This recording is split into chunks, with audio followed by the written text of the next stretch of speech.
আমাৰ সন্মানীয় সম্পাদক কাৰ্তিক ডাঙৰীয়া নগৰীয়া আমি সকলোকে সন্মান কৰি অনুৰোধ জনাইছো। প্ৰতিটো সময়তে দিনে দিহাই কষ্ট কৰি দলটি যিটো পৰ্যায়ৰ পৰা আনি আজি আমাৰ দলটো ছাব্বিছৰ বাবে সাজু কৰি তুলিছে। আগন্তুক দিনত অতি খৰতকীয়াকৈ অতি কম সময়ৰ ভিতৰতে আমি যোগদান কাৰ্যসূচীত আজি হাতত লৈছো, আহত কৰিছো আৰু এই সভাখনত মই আজি সভাপতি এখন গ্ৰহণ কৰিছো। আমাৰ সন্মানীয় সভাপতি ডাঙৰীয়া আমি আদৰণি জনাব বিচাৰিছো। ভূপেন বৰা জিন্দাবাদ, ভূপেন বৰা জিন্দাবাদ, অসম কংগ্ৰেছ কমিটি জিন্দাবাদ, অসম কংগ্ৰেছ কমিটি জিন্দাবাদ, জয় আই অসম, জয় আই অসম, জয় আই অসম, জয় আই অসম। ধন্যবাদ। তেখেতসকলক দিবলৈ অনুৰোধ জনাম। পোনপ্ৰথমে মই এটা কথা ক'ব বিচাৰিছো, ভাল ফলাফল দেখুৱাবলৈ সক্ষম হৈছে যিগৰাকী বাকপটু নেতা, যিগৰাকী কৰ্মদক্ষতা থকা ব্যক্তি। ৱেব আছিলে পচন্দ ৱেব। তেতিয়া আমি MP ইলেকশ্যন ইয়াত যিমান ভোটত হাৰিছো, এইবাৰ ৱেব বিজেপিৰ পক্ষত নাছিলে। আমাৰ ভোটৰ ব্যৱধান বাঢ়ি গ'ল। কোনোবাই ক'ব পাৰিবনে বুকুত হাত দি যে প্ৰেমলাল গঞ্জে টিকেট পাওঁতে মই ভাবিছিলো জিকিব বুলি? আমি প্ৰথম দিনাখনৰ পৰাই নিগেটিভ। গীতাত লিখা আছে যে ভগ্ন মনেৰে কোনেও ডাঙৰ কাম কেতিয়াও শক্তিশালী সিদ্ধান্ত ল'ব নোৱাৰে। যুদ্ধ আৰম্ভ হোৱাৰ আগতেই যোনে পৰাজয় নিশ্চিত বুলি ভাবে, সেই সৈনিক বা সেনাপতিয়ে কেতিয়াও যুদ্ধ জয় কৰি দিব নোৱাৰে। যোনে মৰণ পণ কৰি পেলাই জীয়াই থাকিম বা মৰিম, যিটো গান্ধীজীয়ে কৈছিলে যে মৰেংগে ইয়া মৰেংগে, সেইকাৰণে ব্ৰিটিছ যাবলৈ বাধ্য হৈছিলে। ব্ৰিটিছক খেদিছিলে, লাখুটি লৈ পেলাই সেই সময়ত বন্দুকৰ বিৰুদ্ধে যুঁজিছিলে। আৰু আমি কংগ্ৰেছ দল মানুহ নাইকিয়া নহয়, 2,41,000 মানুহে আমাক ভোট দিছে। এই শোণিতপুৰ জিলাখনত 2,41,000 মানুহ ধেমালি নেকি? আমি হাৰিলো বুলি বহি আছো। কোনোবা ব্লক প্ৰেচিডেণ্টে মোক ক'ব পাৰিবনে যে যিকেইটা বুথত মই ভাল ৰিজাল্ট কৰিছো তেওঁলোকৰ বুথ প্ৰেচিডেণ্ট কেইজন মাতি আনি মই কথা পাতি একাপ লাল চাহ খোৱালো বুলি? মোক জিলা সভাপতিয়ে ক'ব পাৰিবনে যে যিকেইটা বুথত আমি ভাল ৰিজাল্ট কৰিছো সেই বুথ প্ৰেচিডেণ্টৰ ঘৰত গৈ পেলাই মই মাত এষাৰ দিলো বুলি?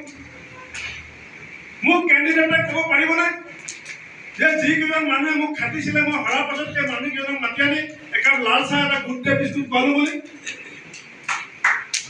আমি ঘূৰি চাইছোনে? তেওঁলোকেতো খাটিছিলে, তেওঁলোকেতো 2,41,000 ভোটটো গোটাই দিলে। এই 2,41,000 ভোট গোটাই দিয়া মানুহকেইজনক আমি মনত ৰাখিবলৈ চেষ্টা কৰিছোনে?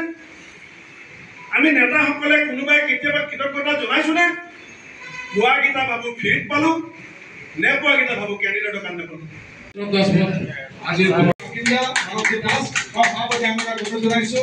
তেখেতৰ আমি ইতিমধ্যে বক্তব্য দেখা পাইছো। এতিয়া আমি তেখেতক ৱেলকাম কৰিছো। মহাজনী কাকতৰ সম্পাদক আছিলে, সাংবাদিক আছিলে, গতিকে আমি তেখেতক স্বাগতম জনাইছো।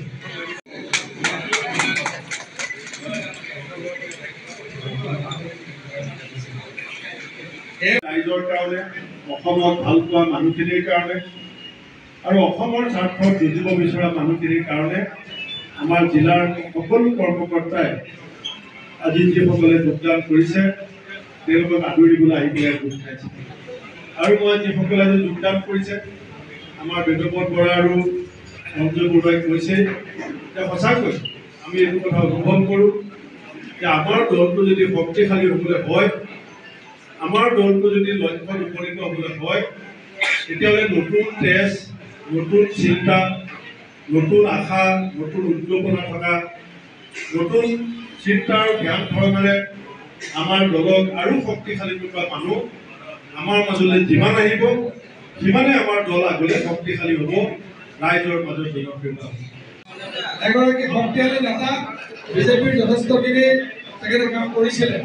আজি তেওঁলোকৰ গোটেই বিজেপিৰ দলটো তেখেত নগৰ সমষ্টিৰ হয় আৰু মই ৰাজগড়ৰ আমাৰ যিসকল কৰ্মী বহুতো এনজিঅ'ৰ লগত জড়িত বিশেষকৈ চাইল্ড লেবাৰৰ ওপৰত তেখেতে বহুতো এনজিঅ' হৈ কাম কৰিছে সম্পূৰ্ণ বৰা সম্পূৰ্ণ শইকীয়া আৰু এই সুযোগতে তেখেতৰ পিতৃ অৰুণ শইকীয়া আছে আমাৰ মাজত এয়া আমাৰ বীৰেন্দ্ৰ পেগু ডাঙৰীয়া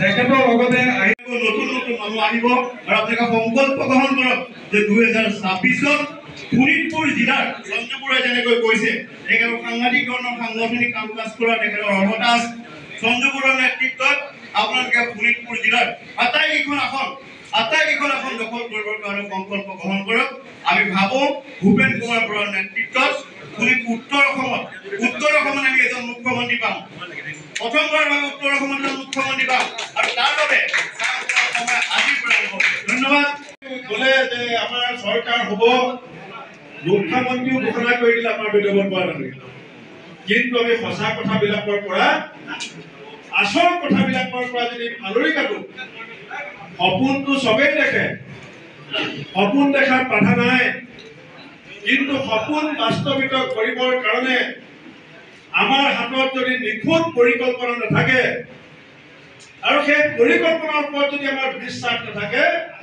বহু মানুহৰ জীৱনত দেখা বহুত সপোন হৈ পেলাই শেষ হৈ যায় আজি অসমৰ মানুহে বিচাৰিছে যে কংগ্ৰেছ দলটো শক্তিশালী হ'ব আজি অসমৰ যুৱ প্ৰজন্মই বিচাৰিছে শ্ৰমিকসকলে বিচাৰিছে যে কংগ্ৰেছ দলটো শক্তিশালী হ'ব কিন্তু আমি কংগ্ৰেছৰ গামোচা লোৱা কিছুমান ব্যক্তিয়ে আমাৰ দলটো শক্তিশালী হোৱাটো বিচাৰোঁ নে নিবিচাৰোঁ আমি সেইটো সম্পৰ্কত নিজৰ স্পষ্ট ধাৰণা নাই উদ্যোগত আমাৰ দলত গণ পৰিষদ বিজেপি আম আদমি পাৰ্টিৰ পৰা বহুকেইজন কৰ্মকৰ্তাই যোগদান কৰিছে লগতে কেইবাজনো অৱসৰপ্ৰাপ্ত বিষয়া অৱসৰপ্ৰাপ্ত শিক্ষকেও যোগদান কৰিছে মই আজি গোটেই জিলা কংগ্ৰেছক ধন্যবাদ দিয়াৰ লগতে আহ্বান জনাইছোঁ যে আমাৰ যিখিনি দুৰ্বলতা আছে সেইখিনি সকলোৱে চালি জাৰি চাই আগন্তুক পঞ্চায়ত নিৰ্বাচনত কেনেকৈ আমি আমাৰ দলটো শক্তিশালী কৰিব পাৰোঁ বেছিকৈ বেছি পঞ্চায়ত কেনেকৈ দখল কৰিব পাৰোঁ সেই সম্পৰ্কতো আমি এখন সৰু কমিটি এটা কৰি দিম পলিটিকেল এফেয়াৰ্ছ কমিটি তেওঁলোকে আলোচনা কৰি এইবাৰ পঞ্চায়তৰ ক্ষমতা যিহেতু বিকেন্দ্ৰীকৰণ হৈছে আমি টিকেটৰ গোটেই পৰ্বটো টিকেট বিলোৱা বাছনি কৰা এইবিলাক আমি গুৱাহাটীত নকৰোঁ জিলাই হ'ব গতিকে জিলাখনত আমি একটা টিম বনাই দিম সেই টিমটোৱে যাতে জিলাখন ভাল ধৰণে পৰিচালনা কৰি দলটো শক্তিশালী কৰিব পাৰে সেই ধৰণৰ আলোচনা আমি কৰিম বাজেটটো মই ভাবোঁ যে স্বাধীনোত্তৰ ইতিহাসত আটাইতকৈ দুৰ্ভাগ্যজনক এখন বাজেট অসমৰ কাৰণে তেওঁলোকে ডনাৰ মিনিষ্ট্ৰীৰ কথা কয় যাৰ জৰিয়তে উত্তৰ পূৰ্বাঞ্চলৰ উন্নতি হ'ব পাৰে ডনাৰ মিনিষ্ট্ৰীত যোৱাবাৰতকৈ এইবাৰ মাত্ৰ 8 কোটি টকা বঢ়াই দিছে আপুনি নিজে ভাবক যে অসমৰ প্ৰতি উত্তৰ পূৰ্বাঞ্চলৰ প্ৰতি কিমান সাংঘাতিক বঞ্চনা আৰু বিহাৰক 11,500 কোটি টকা দিছে অন্ধ্ৰপ্ৰদেশক 15,000 কোটি টকা দিছে আমি অসমক বাজেটতো পেকেজ নায়েই কিন্তু আজি 5 বছৰ ধৰি নিজৰ বিজেপি চৰকাৰ কেন্দ্ৰত বিজেপি চৰকাৰ তেওঁলোকে 10,785 কোটি টকা বিচাৰি বাৰম্বাৰ অসম চৰকাৰে আবেদন কৰাৰ পিছত এতিয়ালৈকে মাত্ৰ 250 কোটি টকা পাবলৈ সক্ষম হৈছে গতিকে ডাবল ইঞ্জিন চৰকাৰ যে অসমৰ কোনো প্ৰগতি নহয় বিজেপিয়ে যে অসমক কেৱল ভোটৰ সময়ত মনত পেলায় এটা 70জনতকৈ বেছি ব্যক্তি এইবাৰ বানপানীত মৃত্যুমুখত পৰিল প্ৰধানমন্ত্ৰী কওক গৃহমন্ত্ৰী কওক তেওঁলোকে টেলিফোন কৰি পেলাই সামৰিলে মই আশা কৰিম যে অহাবাৰ ইলেকশ্যনত প্ৰধানমন্ত্ৰী আৰু গৃহমন্ত্ৰীয়ে টেলিফোনতে ভোট বিচাৰক তেতিয়াতো তেওঁলোকে জিলাই আহি যায় বানপানীত আজি 100 প্ৰায় 90 পাৰ হৈছে তেওঁতো খবৰটো নল'লে যিটো সাহায্য পাইছে এইটো আমি নিৰ্ধাৰণ কৰি থোৱা 4 লাখ টকাৰ SDRFৰ পইচা মৃত্যু হ'লে পায় এইটো আমাৰ চৰকাৰৰ দিনতে আমি সিদ্ধান্ত লোৱা সেই সিদ্ধান্ত মতে পাইছে গতিকে বিজেপি কেন্দ্ৰৰ কথাই কওক অসমৰ কথাই কওক তেওঁলোক কেৱল ভোটৰ সময়ত অসমলৈ মনত পৰে মানুহৰ দুখৰ সময়ত তেওঁলোকে মনত নপৰে অসমীয়া মাধ্যমৰ